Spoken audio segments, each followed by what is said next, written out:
Not with me. John, look at my phone. Well, Look at my phone.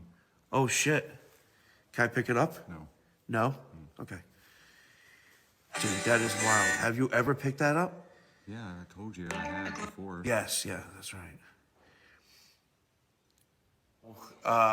They're asking what? They're asking what You can happened. tell him it's okay. It just gave me chills. So, Brian's mother passed away. He's been getting phone calls from her. And he just got one now. What you just heard was the moment our friend Brian received a phone call in March of 2025 from his mother. His mother passed away in the winter of 2024. Wait until you hear the full message. Welcome to Splintered Spirits, a podcast hosted by me, Gary, and my nephew Johnny from Santa Paranormal, where we try to prove his theory that ghosts are the fractured memories of the living. If you've been listening or if you follow John, you know he communicates with spirits using what many in the paranormal field consider to be controversial: phone apps. Spirits manipulate the device to create speech from digital radio and/or electromagnetic waves.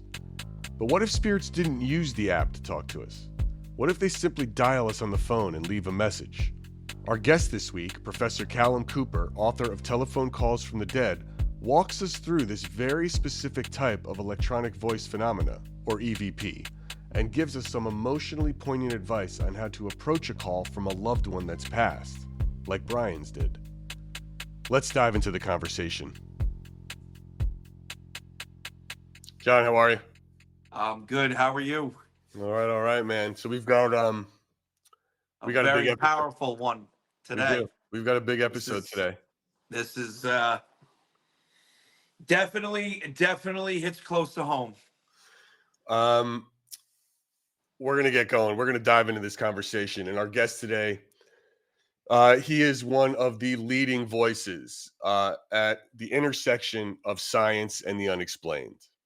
Professor Callum Cooper is a chartered psychologist, a senior lecturer at the University of Northampton, and an internationally recognized author and researcher.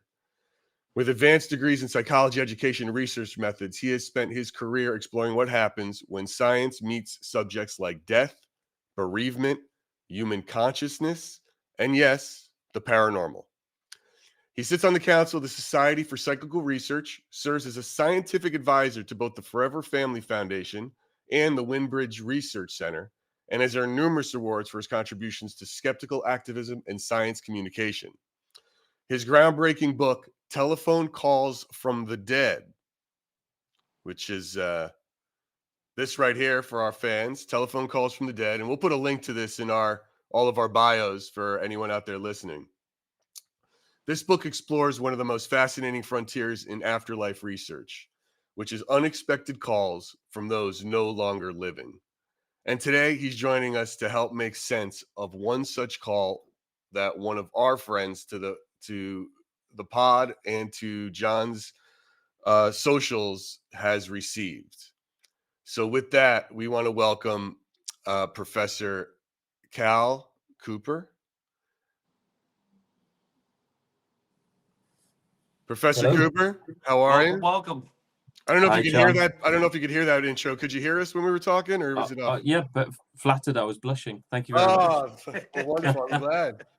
Thank you so much for being here. And I forgot, I should add here, by the way, this is a super handsome gentleman. It's like, John, I feel like in the paranormal space, we've got to up our game. Yeah, for real. All those list of accomplishments, would you have expected to see someone so young? I would not. It's like, it's crazy.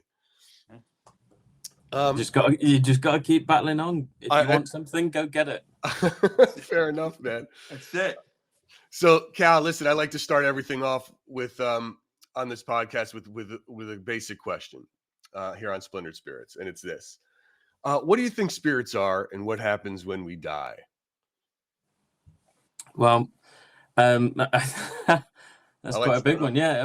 What are spirits? Well, people have believed that there's this essence that may leave the human body at the point of death and survives on in some way that we can either experience or interact with or communicate with. And this is what people define as spirits. And that's what it would be if it were to be an actual thing that we had, concrete evidence for.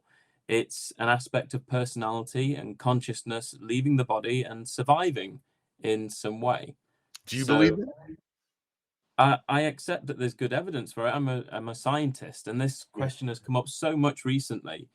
I think because I've been dealing with it for a good 20 years now, about do you actually believe in the things that you're studying? Well, it's not about whether I believe or don't believe. I'm interested in the evidence. So I say, well, what if I was a midwife? What if I was into geography? What if I was into chemistry?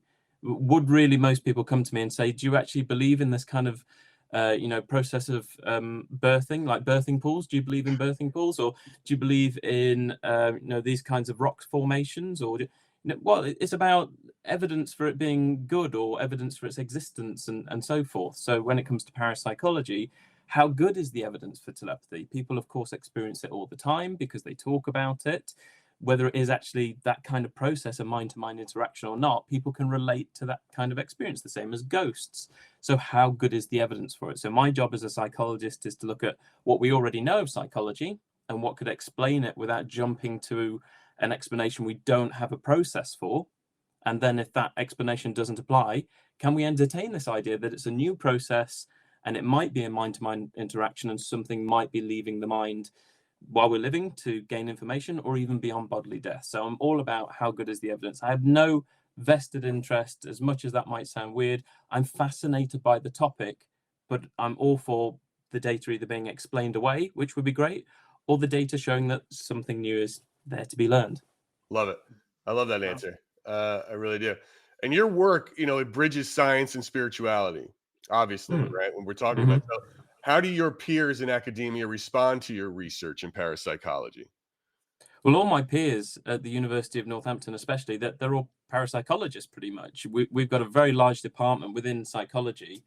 I think there's probably 40 of us, and some of those are counseling psychologists and psychotherapists. And we've got three main research departments within psychology dealing with counseling and positive psychology and child and adolescent mental health. And then the other one is a group called EECS, Exceptional Experiences and Consciousness Studies. So that's parapsychologists, transpersonal psychologists, consciousness study researchers, cognitive psychologists, and neuroscientists. So 5 different domains, all under one roof, looking at unusual experiences. So every day I'm surrounded by people doing the same thing as me. I'm just leading some things. I lead the 3rd year module, and I'm supervising a lot of doctorates in that area as well. And even at the Californian Institute for Human Science, I'm co-director of parapsychology education with Dr. Jeffrey Mishlove. So in all of my kind of main work, I'm with parapsychologists. So my peers are all for it and think, we're doing groundbreaking work here. Why is psychology like that? Why is that the role that seems to be the closest to paranormal events? You know what I mean? Like, what is that role and that connection with those two things? Some would argue not. Like the weekend before last, I was with Professor Bernard Carr, and he's one of the vice presidents of the Society for Psychical Research. He was one of Professor Stephen Hawking's students, doctoral students. And naturally, he's a physicist. So he believes that many of these experiences could have something to do with multiverse and are actually more of an aspect of physics than they are of psychology. But still, we're dealing with human experiences. You've got a human who has had an experience who reports their experiences. So you can't not deal with psychology in the mix. But is there experience due to misperception or new perceptions we don't fully understand the processes for?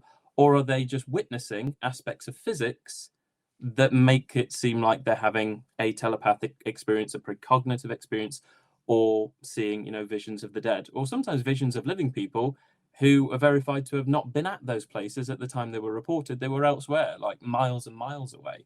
So their physics has an interesting part to play. But the paranormal is approached by a number of different disciplines.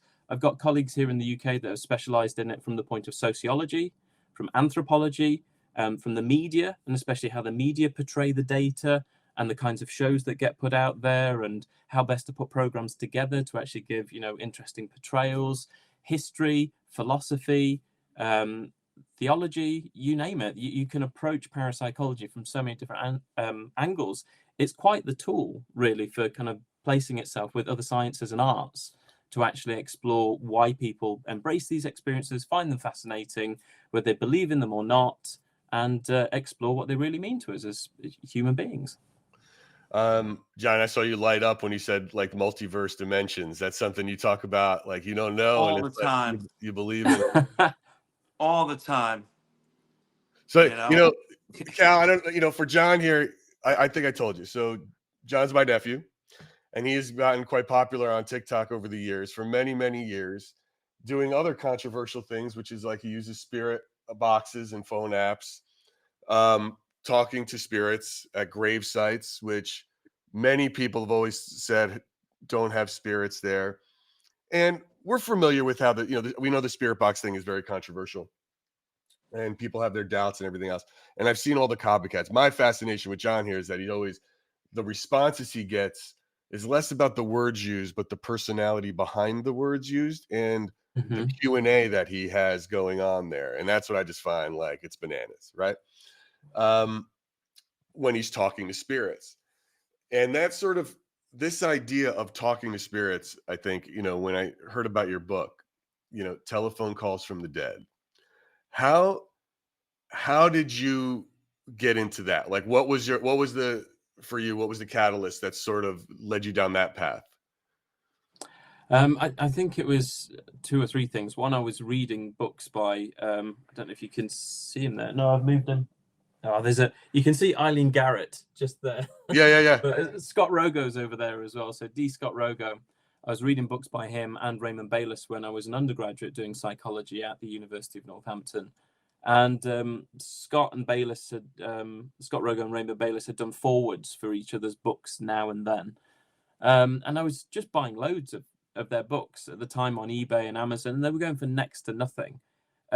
Because this is before I kind of repopularized what they were doing. So I was finding them quite cheap because no one was reading any of their material particularly. Sure.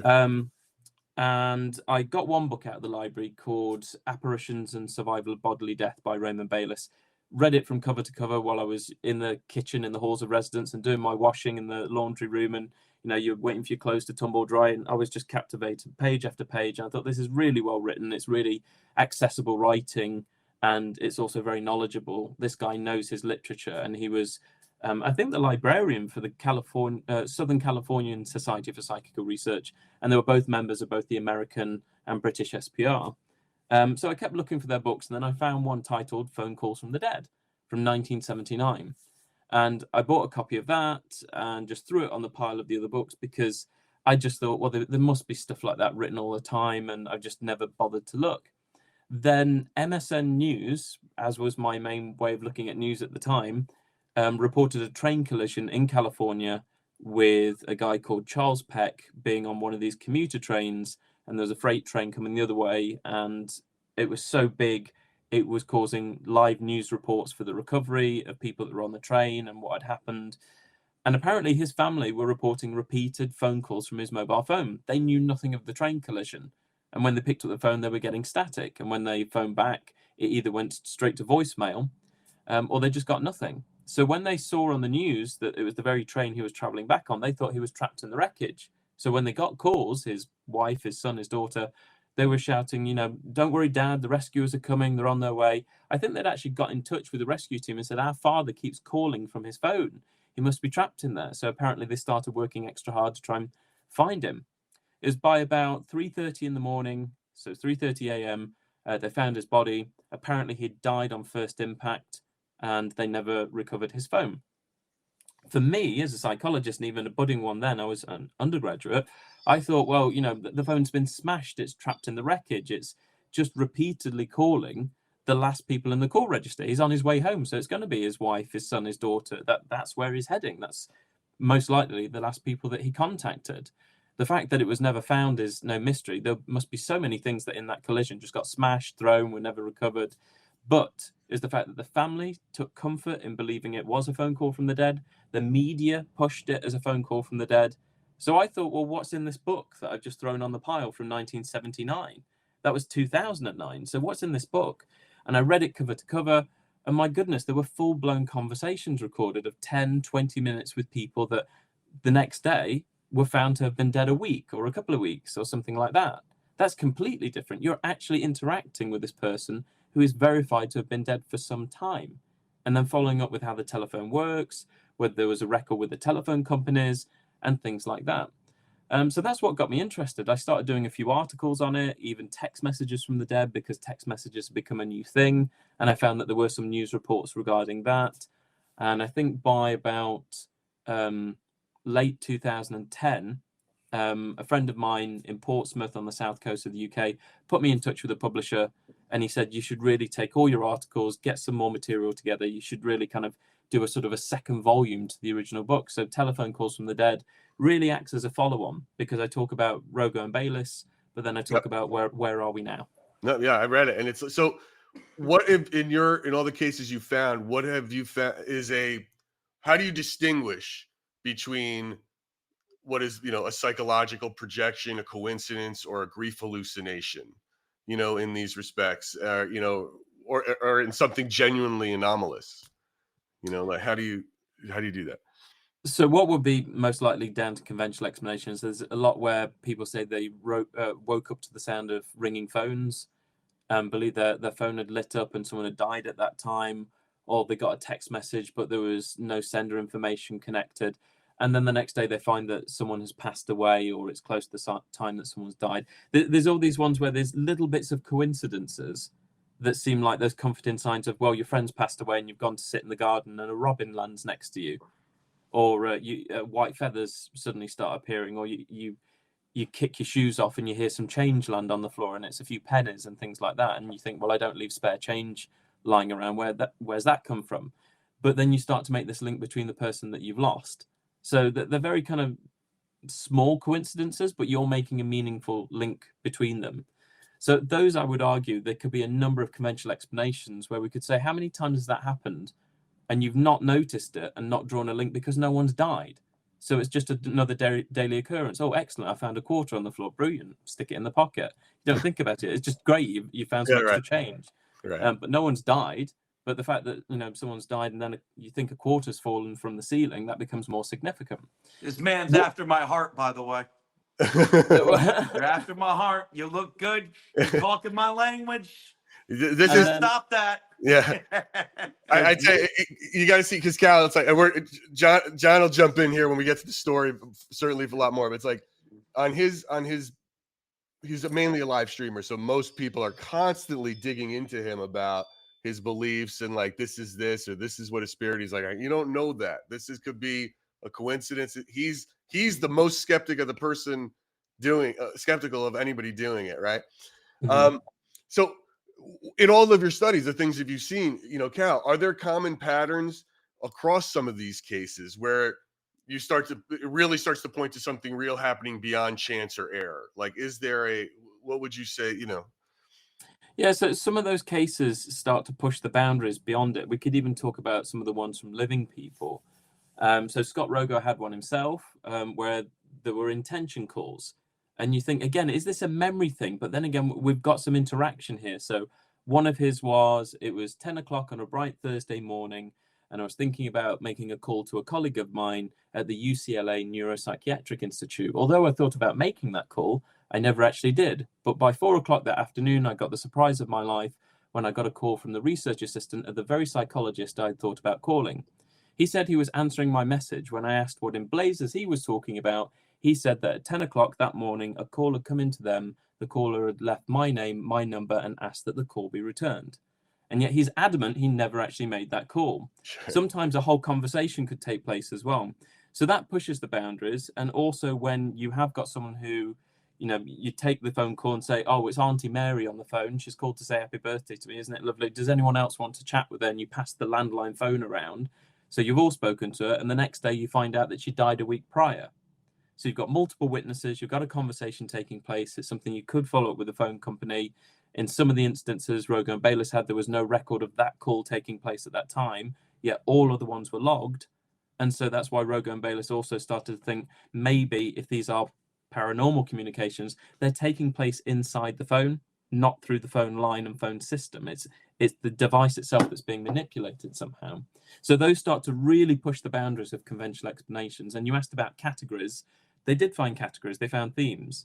So those that might be more conventional are where you're grieving, you're at home alone, the phone rings, you hear a word, a voice, a name, sound of static, and you think that's that person. Or Could even just be someone going, Mum, Dad. Well, if you've lost a child, you know, that could be enough to satisfy you that you've had a communication. But hands up, how many people are called Mum and Dad? There's a lot of people around the world called Mum and Dad. And so it could be a missed number. The kid suddenly hears this person wailing and crying over the phone. They put the phone down without apologizing or saying, sorry, I think I've got the wrong number. So for the receiver of the call, they've had the satisfaction in communication with their alleged deceased child. But it could go beyond that. So that's a simple call, just the words and phrases, no response. Type 2 are prolonged, speaking for 10, 20 minutes. After the call, you discover that person has died.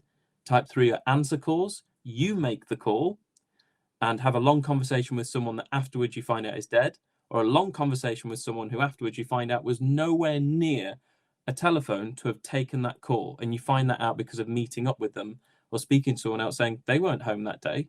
You know, that they've been out of a house for a week because they've been away on holiday, but you called their landline and yet someone answered their phone with their name, voice characteristics, knowledge. They answered the phone call that you made. The final type that Rogo and Bayless had were those intention calls. You intend to make a call, you change your mind, it still takes place for the other person.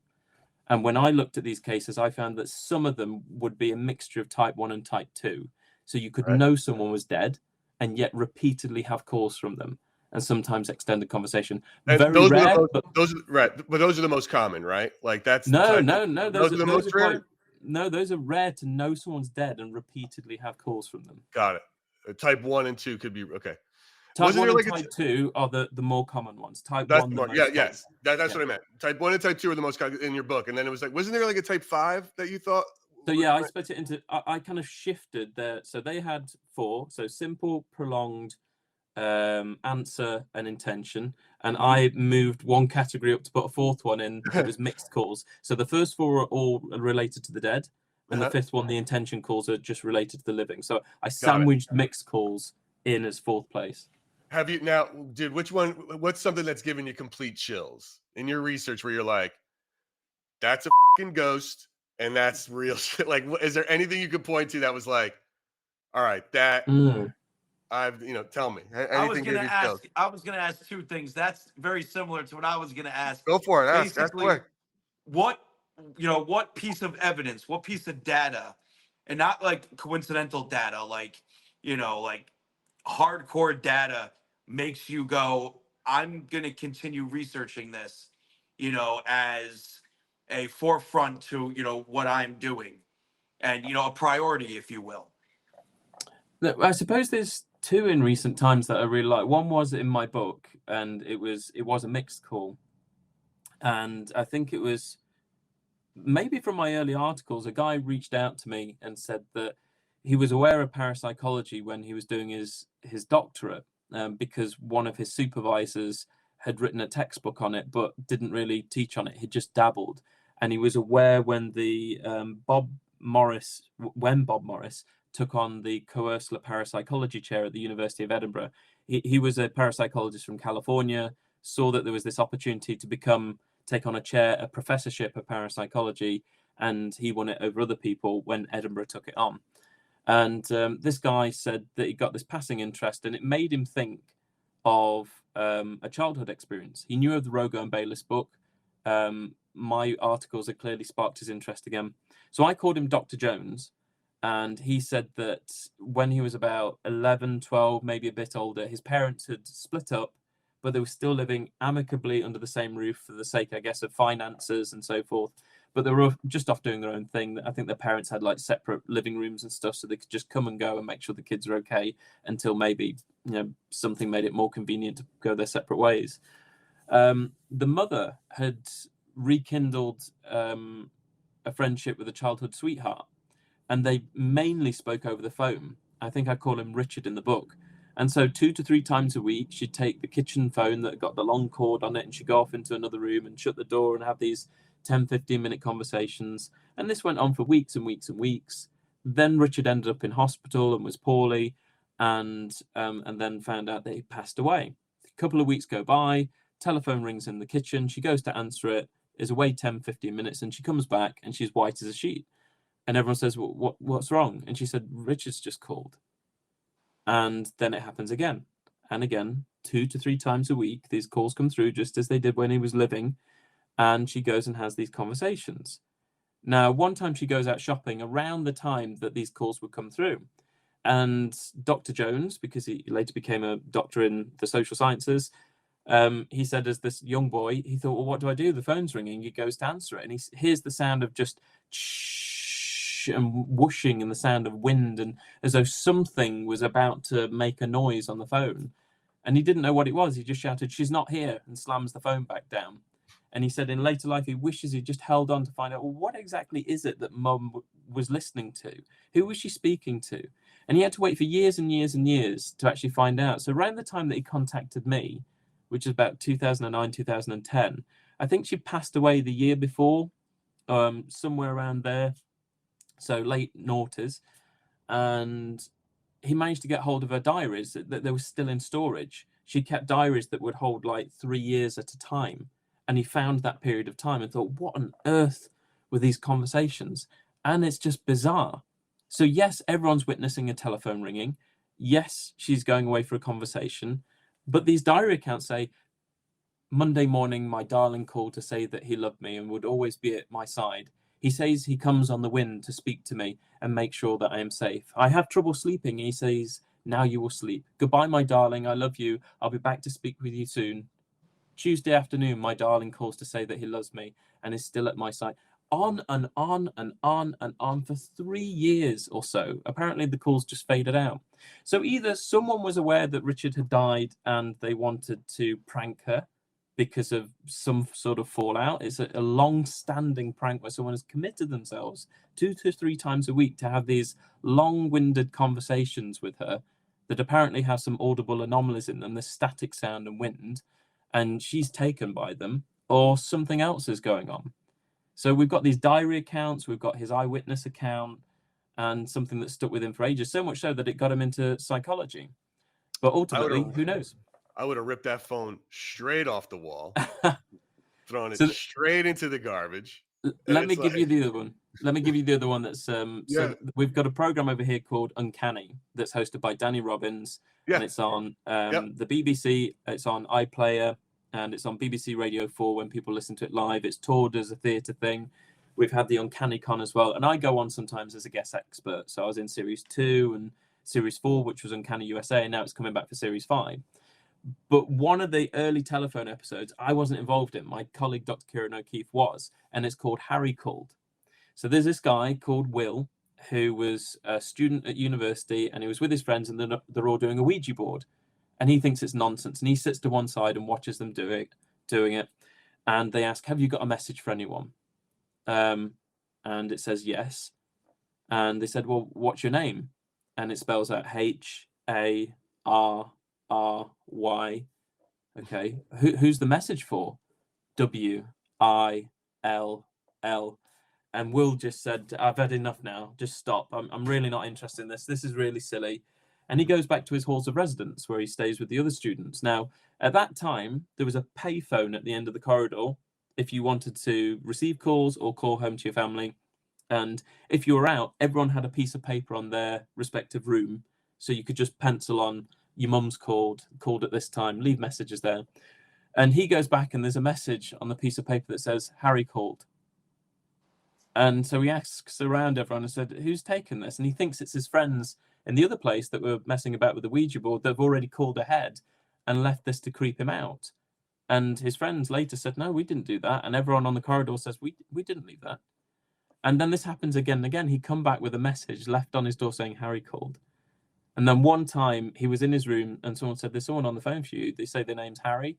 And he goes running to the phone, picks it up. And he said there was a voice there. It was a man. And he said this was the early 1990s, but his voice and his characteristics were out of this time. It was like he was from a completely different time period. And he was just rambling on. I can't really remember what it was he was saying, but he was just talking and talking and talking. And so this led to more calls, and then eventually him waking in the middle of the night to see an elderly man stood in his room that he thought was this vision of this person, Harry. So these all built and built and built. And that one has become a favorite episode for Uncanny. People found it so creepy that these calls just became so persistent. There were other ones, just like with Poltergeist 2, people had reports of Fisher-Price ring telephones and stuff like that. And yeah, some really unusual ones.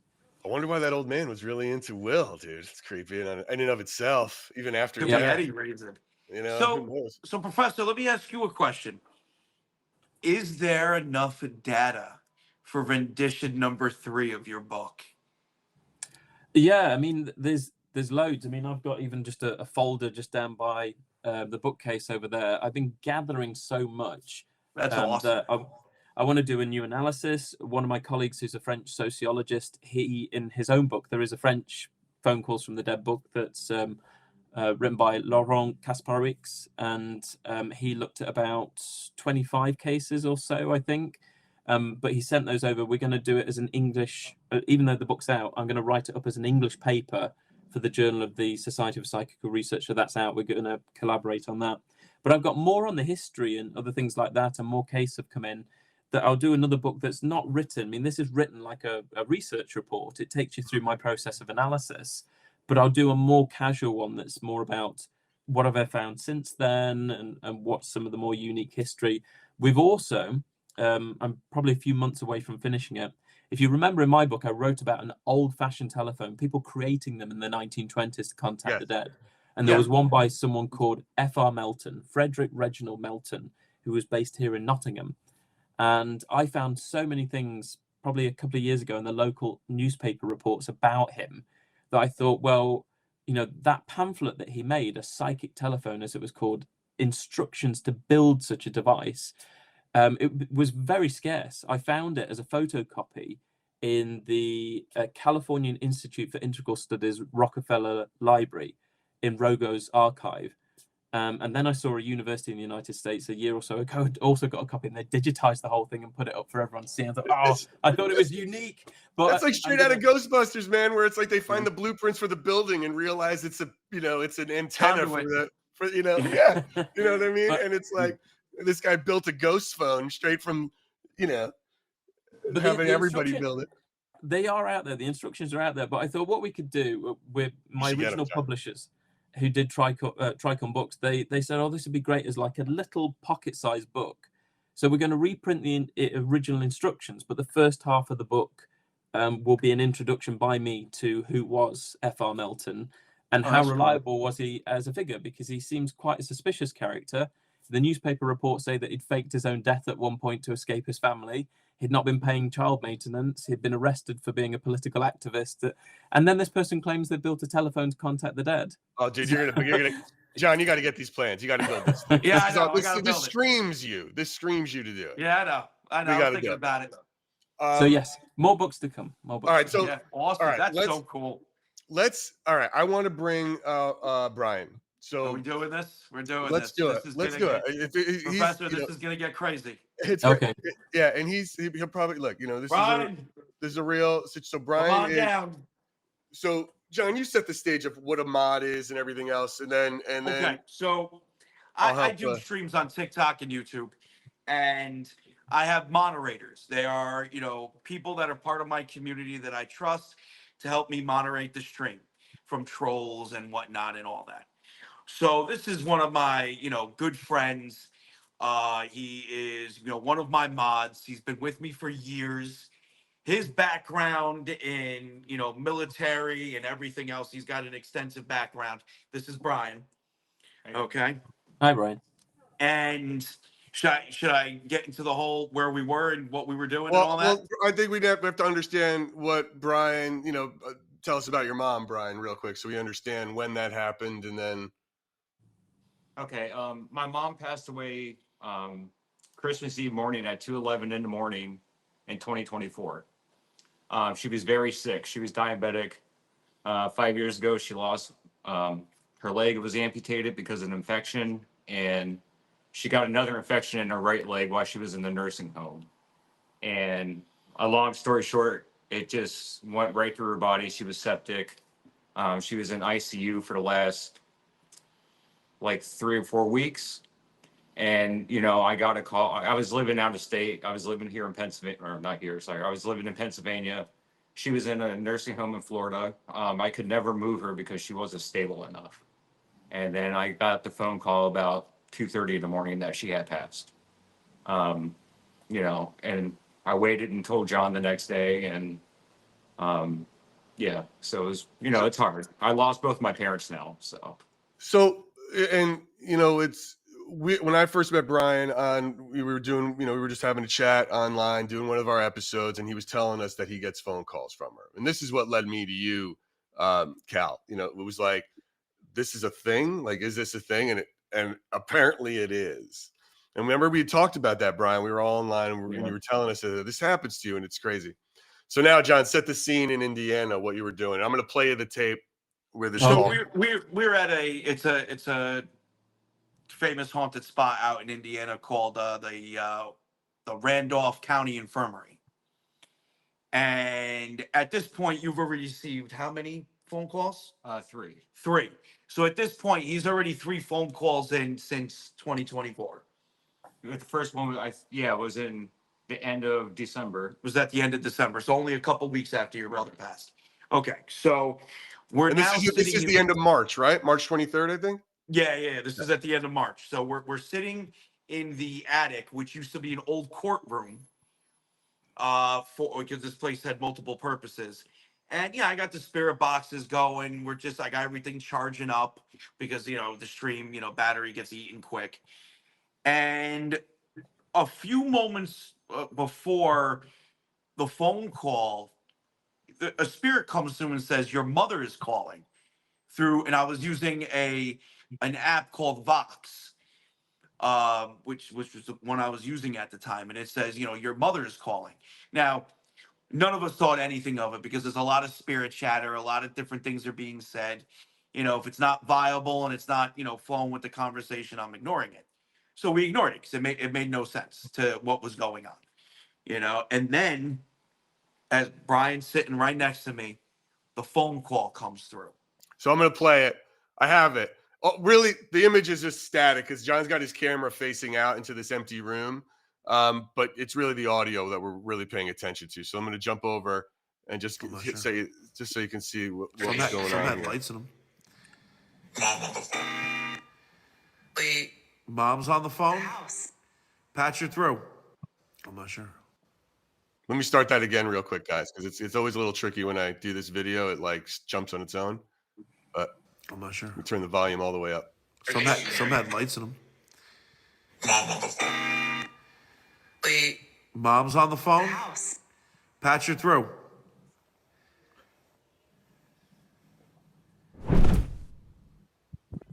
Not with me. John, Just a few moments later. look at my phone. Well, Look at my phone. oh shit. Can I pick it up? No. No? Okay. Dude, that is wild. Have you ever picked that up? Yeah, I told you I had before. Yes, yeah, that's right. Dude, that's wild, bro. Thing happened. To come. That's wild. Holy Why? shit. Now see what I'm saying? Wow. So, they're asking what? They're asking what You can happened. tell him it's okay. So, Brian's mother passed away recently, like very recently. And Brian, this is your dude. Either someone's, bro, I don't know if you want to read that text message. Either somebody is fucking with you, Yes. or This and And a lab. no, you gotta read it. You gotta read it. If you don't want to continue the conversation afterwards, I understand. No, We could talk in private. this. Tradition.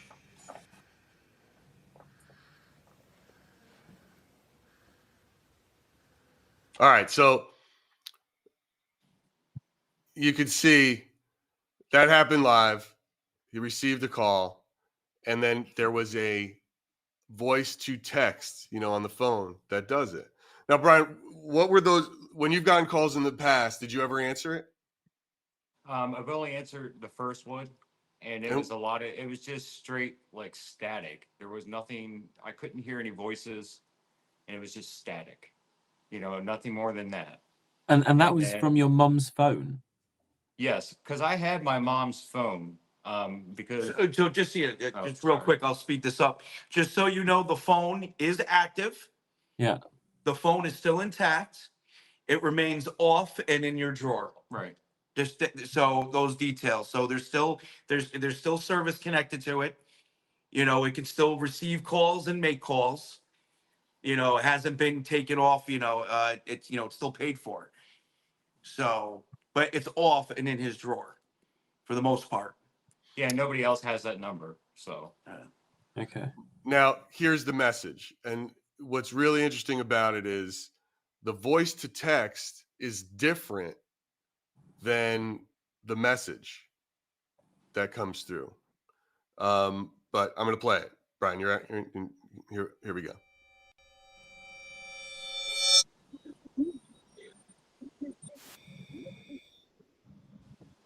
Brian, this is your mom. Can you give me a call, please, when you can? Okay, I love you. Bye.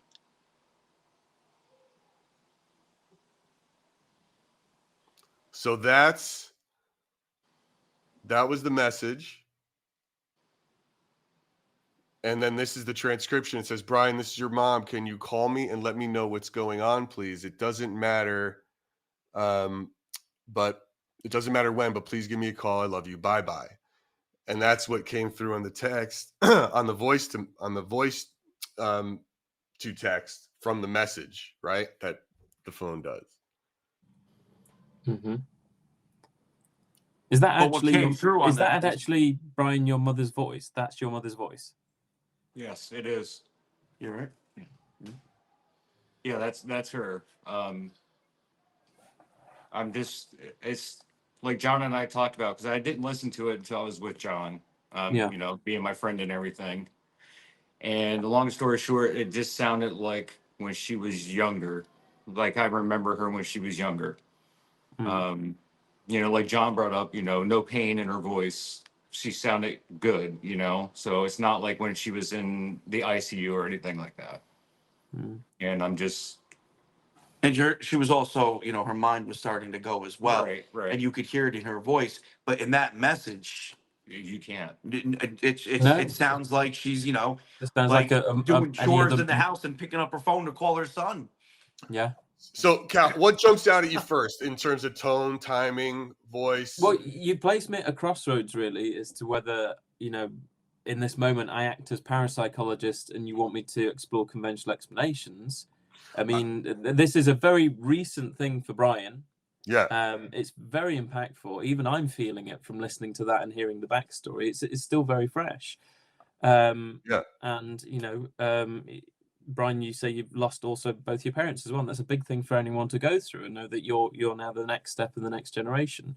So, I either have the secondary role, which is clinical parapsychologist, in that I can tell you all the things about other people's experiences and the fact that these naturally have a big benefit for us and a purpose in helping with grieving and coping. And it's more beneficial to have these experiences than it is to not, because when you don't, people try and turn to other grief work to try and cope and move forward. People find them very special and they revel in their kind of exceptional nature and think this is great. You're lucky if you have one. So some people might have more than one. Some people might just have something that's more on that symbolic level, but this is very direct and seeming like this person is, contacting you directly over the phone in some way. There's a number of things that jump to my mind, but I think for the purpose of a podcast like this, I don't want to break it down. This is something that I have to, as a parapsychologist and psychologist, think, well, Brian, if you wanted a one-to-one and we talked through whatever direction you wanted, do you really want conventional explanations for this? Or do you want to know more about the kind of therapeutic side? That's what we go down. So that's more the position that I would say at this point in time is I could go one or the other. I find it compelling. I find the timing compelling. And I understand how impactful that could be. And this is exactly what we're talking about in terms of what these experiences can be like for people. That's the fact that you've got a voicemail like that is very compelling. But I've got ideas here as to what it could be. But I also know what kind of impact this is having as well. Is it, I don't know if you want to answer this based on what you just said, but is it like from a scientific perspective, and we're not trying to debunk anything here, but is it worth it for us to go to like an audio forensics to see what that is, or is it like, what would you? No, my opinion is that's a genuine voicemail. But I've got other ideas attached to it. There's no need to. I see on some ghost hunting shows and stuff when they're going out and they've got a dictaphone in the hand and they're walking around with it and their hands all over it, and there's all kind of muffled sounds and stuff, and people are trying to make sense of the random sound, and then they start to refine it through some sort of editing process. Well, that's not how EVP was ever done. It was reel-to-reel recorders. It was clarity of sound. It was soundproof boxes, and yet on playback there were bangs, scratches, noises, voices, which you should not get, from the clarity of fresh reel-to-reels or cassette tapes, and also with it being in a soundproof box. So this idea of walking around with one where you're creating all kinds of audible anomalies from your hands and everything else in the building, it creates chaos. That's a very clear-cut voicemail. You don't need to run that through anything. If Brian says that's his mother's voice, it sounds very clearly like a woman, and I understand every word that was said. It's Brian's mum's voice. Wild. And what's really wild, because again, I like to, not debunk, but look at things from a more logical perspective, especially when it comes to the paranormal. I've had, and we've all had this, and this can't be denied.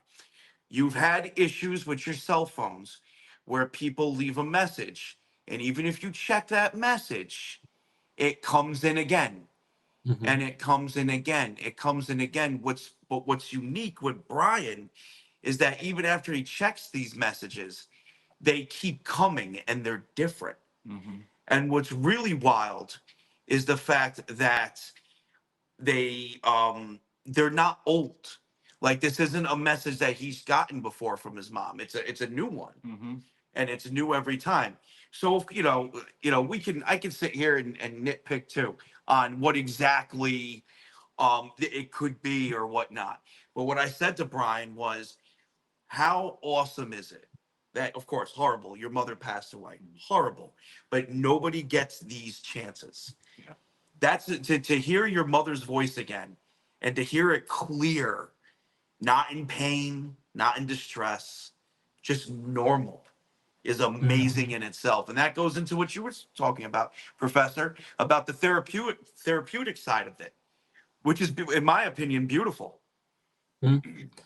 People revel in it, and when they see apparitions at the end of the bed, they'll say the person looked glowing, radiant, free of pain. Or sometimes if it's a friend, they looked younger than the point at which I first knew them.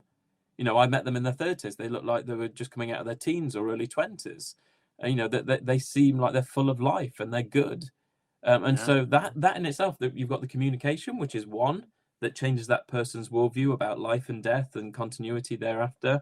But also this idea of this person being okay. You might have seen them in not such an okay situation at the end, that the whole thing's reversed and this person is free and they're looking down over me, and maybe I might have another experience again, but even just one is significant enough. And that's if we're totally leaving this parapsychological side of what's the explanation here. Have we got a conventional one that fits, psychology, physics, electronics, and what we know about all of those mushed together? Or does nothing seem to fit and we've got something new to explore? Right now, with Brian's case, unless Brian want to explore this further, I would say let's look at the impact of this. And that's very impactful. It's very clear what's going on. For everyone listening, it's very clear what's going on. And the story is very clear as well.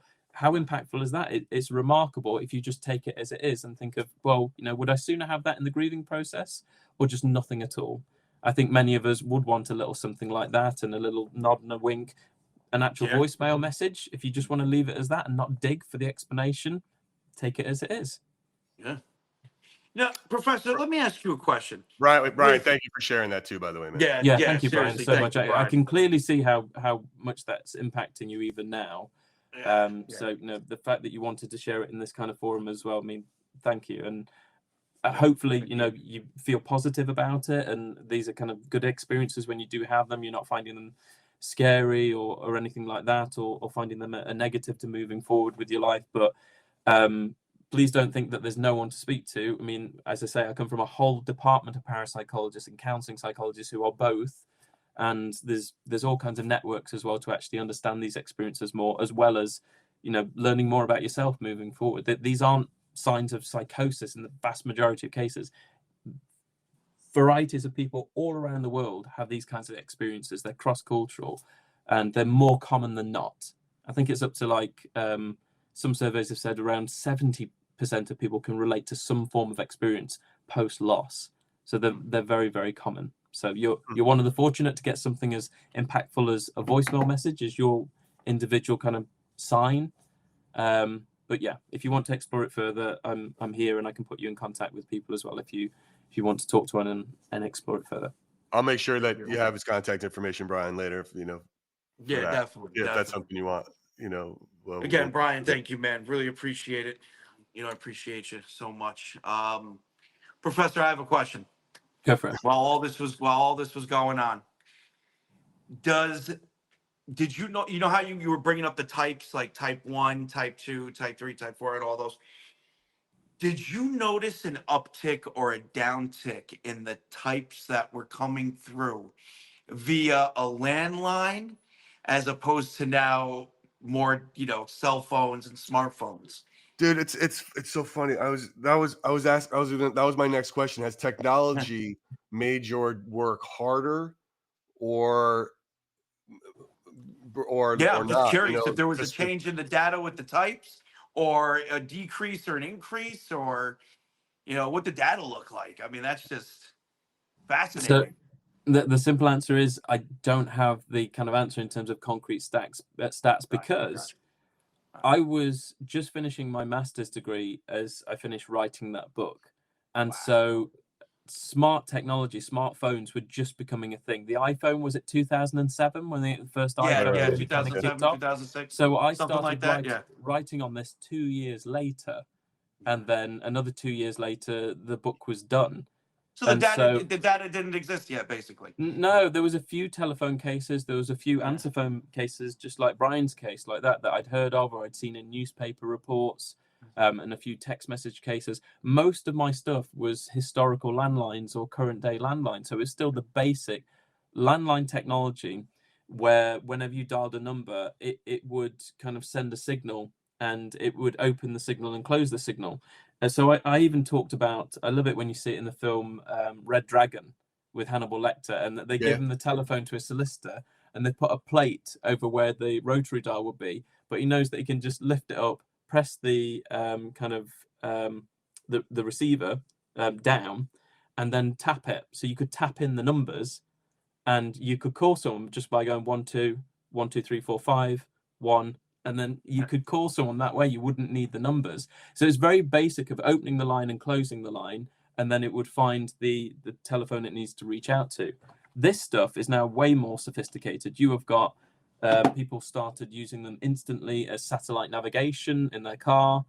You were looking up things on the internet. Apps started to come in, so you could start to get vouchers for things. If you've got Starbucks vouchers or other coffee shops or McDonald's or whatever, all these things built, and you're doing most of your things and your banking and everything else all through your phone, which is why people are devastated if they lose them. You've got your kids' pictures on there, you've got birthday parties, you've got significant events, you've got things you want to remember for later.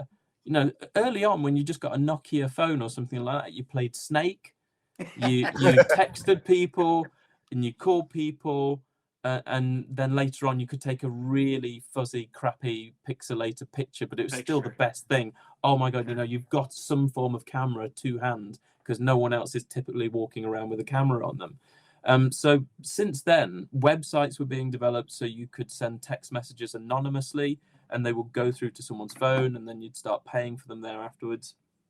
There is more space now for manipulating a call or a text message than there would have been with the landline. Rogo and Bayliss, even in 1979, only logged 2 instances they knew of voicemail messages, because the voicemail machine with the tiny reel-to-reel cassettes was only just starting to come in and was only just starting to be a popular thing.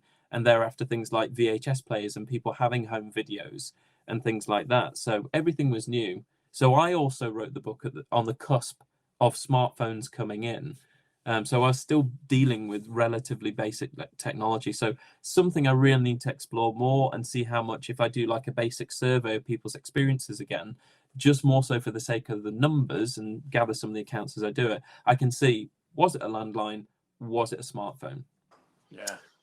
I only have like Interesting. two Very cool. two Thank more you. questions for you, man. And I really appreciate your time here with us today. And John, if you have anything else, by all means, jump in. But I guess it's like, you know, as we wrap this up, how do you feel with all of your research and as we're going in hearing this stuff, and sometimes the tech is getting clearer, more traceable, or it's getting worse with more deep fakes and things like that. But do you think we're getting closer to understanding how consciousness persists after death in your studies? Do you feel like you're progressing, you know, in understanding that?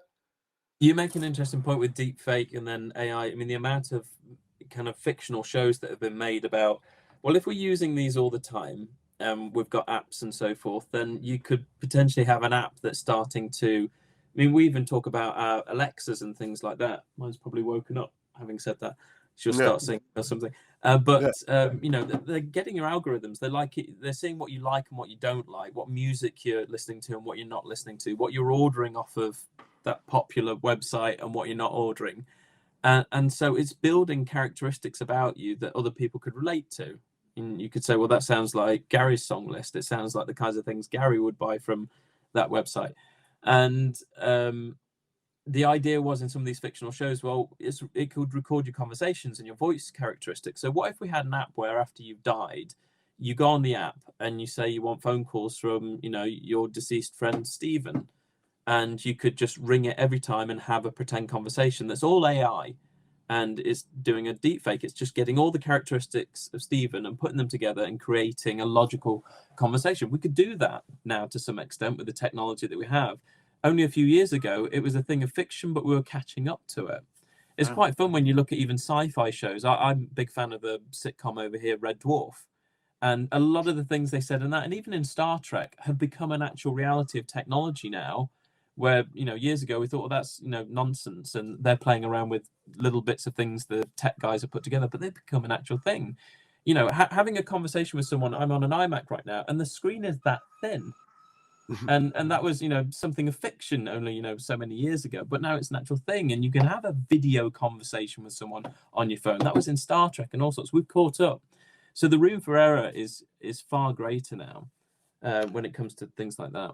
I've waffled well away from your question there, Gary. Yeah, a little bit, but does that define consciousness? You know what I mean? You know what I mean? Is it like, but because AI, you know, you could create. Yeah, but I always say, because people always ask me with my stream, hey, when are you going to start incorporating language models? When are you going to start using AI to decipher what the spirits are saying? And there's all these new ITC apps popping out that deal with language models and AIs. My whole thing is, I have to look at it from a very bird's eye point of view. And what if spirits can manipulate the AI and we create something completely different? As sci-fi as it sounds, it's the truth. We don't understand, like, for example, we don't understand what and how your mother's spirit manipulated that phone. Right. We don't understand how they manipulate the devices I use or other people's devices. So who's to say that they're not going to take a language model and create something completely different with it? So we're trying to talk to, say, you know, Mike, you know, the spirit Mike. And in reality, that language model completely changes Mike into something else. And we don't know. We don't know how far the implications can go. So I see what you're saying, Professor. It's broad. It's, you know, it's the room for error, the room for manipulation is vast. And that's why I don't think, even though I've written on it, and that's why we're having the conversation today, I don't think the telephones and the technology offer the best evidence for consciousness surviving death. So let me make a physical point. I can just grab it here. Hang on. Sure. So this, out of all the books I've got, this is the essays from the Bigelow competition in 5 volumes. I think there was like 206 successful essays that went through to be judged. So I think I'm in volume 5 with the essay that I was involved in. And it was $500,000 for the best evidence in 25,000 words for survival of permanent bodily death. And my colleague, Dr. Jeffrey Mishlove, he was the essay winner for that. He spoke about the telephones off the back of my research as part of his essay. But when it came to the one that I was involved in, didn't discuss any of that. My main two areas that I was asked to write with 3 other authors was best evidence from deathbed visions. So people dying on their deathbed over the last 150 years that we've kind of written on that topic. What are the best cases where it seems, how on earth did that dying person know about this other person who's come to them that's, is dead, but they don't know they've died, and yet they've delivered such specific information that's had to be followed up? And also, what haunting cases throughout history have also offered the best evidence? So I spoke about 2 cases, but one that was memorable was the Cheltenham ghost. It was also known as the Morton ghost, and it's also sort of the basis for the film and stage play, The Woman in Black. Now, in that case, the apparition appeared so often that they could experiment with it. Morton, who was the main author of the paper, who was a medical student, she'd seen the apparition late one night and started putting fibre across the staircase so she could see if it would break the fibre. And they'd follow it around the house. It would appear in the garden. They tried to corner it and reach out and touch it. And they had so many opportunities to experiment with the apparition because it was appearing so often. These are really powerful cases that, if you see those green books over there, the Proceedings of the Society for Psychical Research, it was one of the early reports with a foreword by Frederick Myers, who was a massive scholar of the field, talking about the case. And then he wrote, you can see it in blue just there, the 2-volume book in 1903, Human Personality and its Survival of Bodily Death. A massive piece of work, especially on what is human consciousness? What does it mean to us? And has it got this capacity for surviving bodily death? What's the evidence for it? So I think all of these other kinds of cases that we have more regularly day to day, sensing the presence of the dead, seeing apparitions, seeing them in dreams, as much interaction as we like through people professing to be mediums, we can easily put those people to the test and see if they really can deliver specific information, really specific information, and see if this is offering us any more information about, well, how powerful is human personality and can it actually survive? Or is something, traces of our memory at least, being retained somehow that we can pick up on? So there may be no survival of death whatsoever, but the mind is so powerful, it creates a memory bank somewhere. We've got radio waves and EMF and ultraviolet. Is there a psi field? In biology, You're speaking my language, they call it a Professor. morphic field, and we could talk about all kinds of fields of information. Is it that? Is it? That's John's theory. That's what John always believes is our spirits. It's our memories that were attached to the energy of us that's released, because we don't really know how the mind Mrs. works. Garrett, Eileen Garrett, there towards the end of her life, she didn't believe. She was a world famous medium, very, very rich, founded the Parapsychology Foundation in America in 1951. She'd moved over there and funded a lot of research. And by the end of her life, she believed more so that a lot of her information was telepathic. It was coming from the sitters. She was picking up on the bereaved's knowledge, or whoever she was working with, their knowledge of the dead. And that's why it seemed so impressive. She wasn't communicating with the dead. Fascinating. And I like what you said about being specific, it's as specific as you get. I did an interview with a woman named Simone Key she used to be a tutor at the Arthur Findlay College. And she would say they had a word called, I loved it. It was like clairvagueness as opposed to clairvoyance. Yeah. That's what you got to watch for, clairvagueness. That's how you can spot a fraud, they're just giving you the big, broad things. And and not the great. details. Yeah, without the details. Professor, I got one more question for you, and I'll let you go. You've been absolutely wonderful. Yeah, thank you. And thank you. We appreciate it so much. If you received one of these calls, what's the first question you would ask? Who's calling, please? Who is it from? And that's the thing. If it's just some random dead person, I wouldn't really be able to help. Well, let's assume it's somebody you know. Let's assume it would be someone you knew that had passed. Someone you were close to, and they had passed, and you get a phone call from them. What would you ask? Then I'd say you need to make me convinced. Give me some specific information that only I would know, that you would know. So it's got to be something like that. I mean, there could be a few things. So you'd hit him from the science. You'd hit him right out of the gate. It can't be a celebrity, because there'd be so many people that'd be able to impersonate them and what is publicly known. So it's either got to be a dead relative or one of the scientists past that I know of. I mean, it could be Rogo or Bayliss as well. If they came forward, I would know so much about them because I've delved so much into their own personal history that, you know, there's questions that I could ask. So I would put them to the challenge of, this is great, you know, please stay on the line. I would like to actually have this conversation, but we need to go through some specifics here and make sure that we're actually genuinely establishing content. You know, there was Konstantin Raudover. Have you heard of him? Because of Breakthrough, the book Breakthrough. No. That was considered a really big book in the progress of the history of EVP. And Dr. Konstantin Raudover was a psychologist, and when he brought out the book Breakthrough, it came with an LP. So you could listen to his EVPs as you read the book to hear these examples. No, that's cool. And after he died, there were claims in Germany, France, and the USA that he was repeatedly calling paranormal researchers to actually say, I'm on the other side and we're creating a telephone to contact the living, and you need to document these cases. I think the guy in America was called Mark Macy, and he'd written a few things on this, and he's got these recordings. And I remember kind of facing them with quite a bit of skepticism of, this is unusual. It sounds like someone impersonating Raudover. I mean, he's got this very deep voice with the accent and so forth, but over and over again. And Mark spoke very positively about them, and, you know, absolutely head on involved with trying to understand this contact. So yeah, there's even been these figures who did the research returning allegedly afterwards and trying to get in touch with. It was like Houdini. It wasn't like Houdini's thing. He gave someone a word. Like, yeah, he died with a code, and allegedly the medium that he had kind of outed the most and spoke so negatively about was Arthur Ford. And Arthur Ford was the first medium to claim that he got the code, and apparently it was the code that Houdini had died with.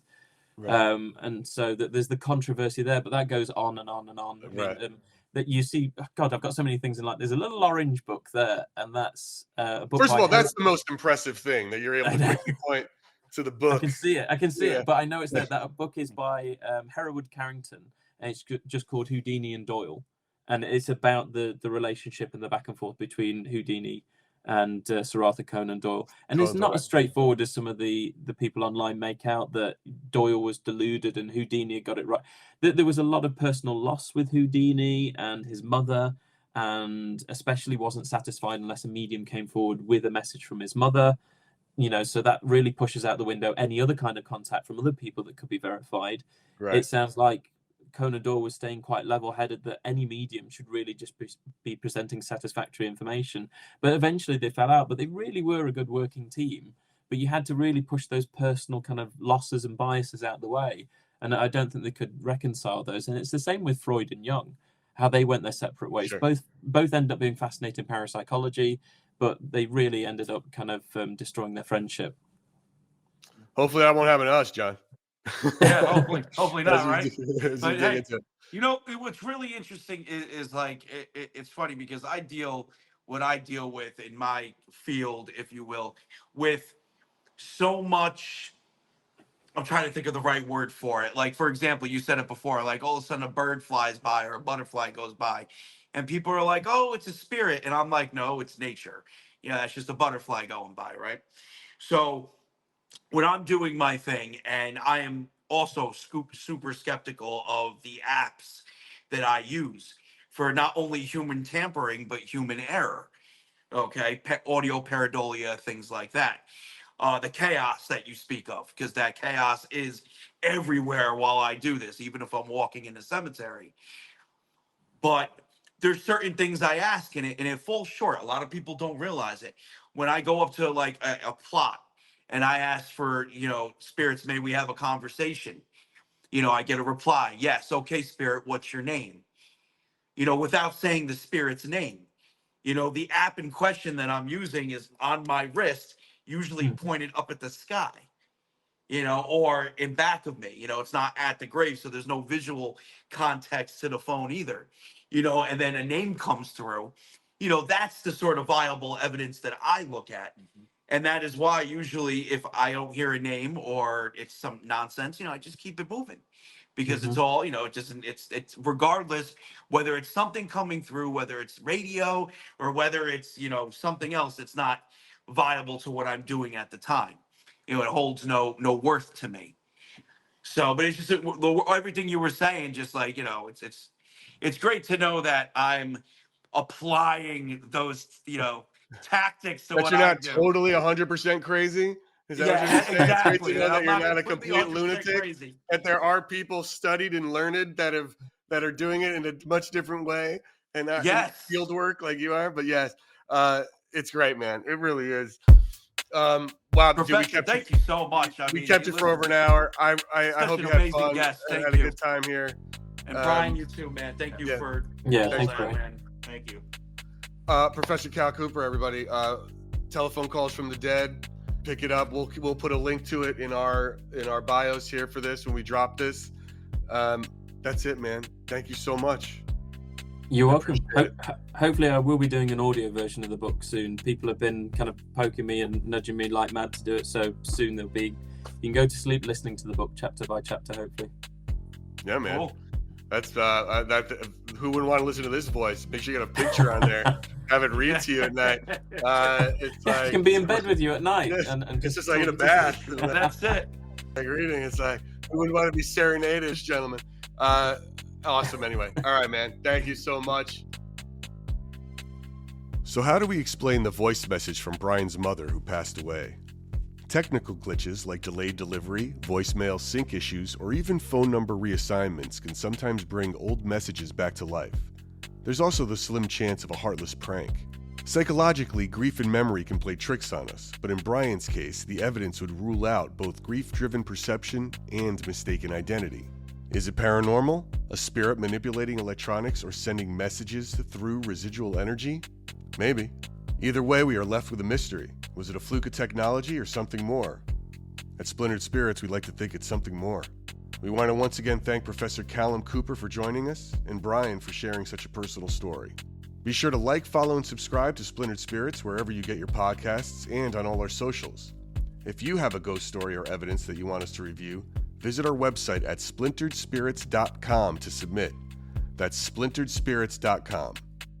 Until next time, stay curious.